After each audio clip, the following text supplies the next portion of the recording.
नमस्कार दोस्तों। तो ग्रामीण डाक सेवक की पोस्ट राजस्थान में भी आ गई। अब हमारे 4 स्टेट में पोस्ट निकल चुकी हैं, राजस्थान, हरियाणा, एमपी और उत्तराखंड। तो मैं आपको बता दूं, ये पोस्ट सिर्फ और सिर्फ यहाँ पे पोस्टिंग होगी, लेकिन भर इसको कोई भी सकता है। अगर कोई दिल्ली से है, कोई हरियाणा से है, कोई पंजाब से है, कोई कहीं से भी है, वो उसको भर सकता है। लेकिन जो पोस्टिंग होगी वो पर्टिकुलर इन्हीं स्टेट्स में होगी।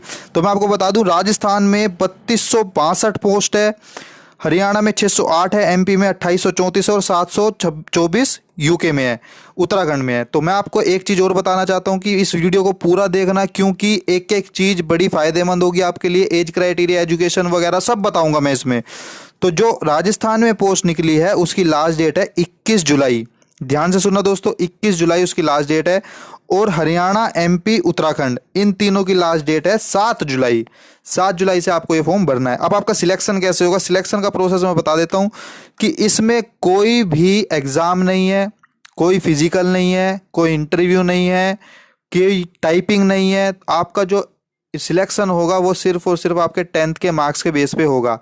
अब जो आपने 10th किया उसमें मैथ्स में और इंग्लिश में पास होना कंपलसरी है।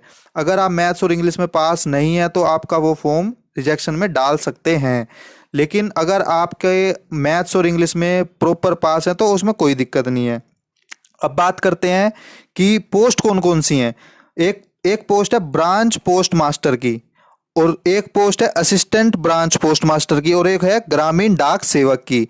तो मैं आपको इनकी सैलरी के बारे में बताता हूँ। ब्रांच पोस्ट मास्टर की जो पोस्ट है वो मिनिमम 12,000 से 14,500 तक की है। असिस्टेंट ब्रांच पोस्ट मास्टर और ग्रामीण डाक सेवक, इसकी जो पोस्ट है इसमें जो सैलरी मिलेगी वो 10,000 से 12,000 के बीच में मिलेगी। अब आ जाते हैं एज क्राइटेरिया पे। एज कितनी कितनी कौन कौन भर सकता है? एज मांगा इसमें 18 साल से 40 साल के बीच में। अगर आप 18 साल से 40 साल के बीच में तो आप इसको भर सकते हैं। अब आ जाते हैं कि रिलैक्सेशन किस किस को मिलेगा। ओबीसी अगर आप हैं, ओबीसी कैटेगरी से बिलोंग करते हैं, तो आपको जो रिलैक्सेशन मिलेगा वो 3 साल का मिलेगा। और अगर आप एससी या एसटी से बिलोंग करते हैं तो आपको 5 साल का रिलैक्सेशन मिलेगा। यानी कि अगर आप ओबीसी हैं तो आप भर सकते हैं 43 साल की एज तक, और अगर आप एससी या एसटी हैं तो आप 45 साल की एज तक भर सकते हैं इस फॉर्म को। अब आपको भरने के लिए कौन सी साइट पे जाना पड़ेगा आपको ये बता देता हूँ।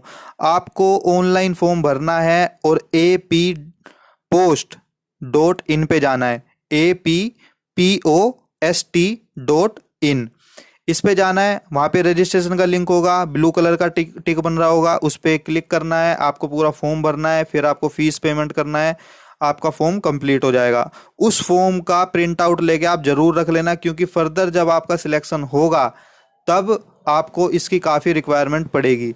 और कोई फर्दर इन्फॉर्मेशन या जानकारी के लिए आप मुझसे इंस्टाग्राम और यूट्यूब पे जुड़ सकते हैं। थैंक यू दोस्तों।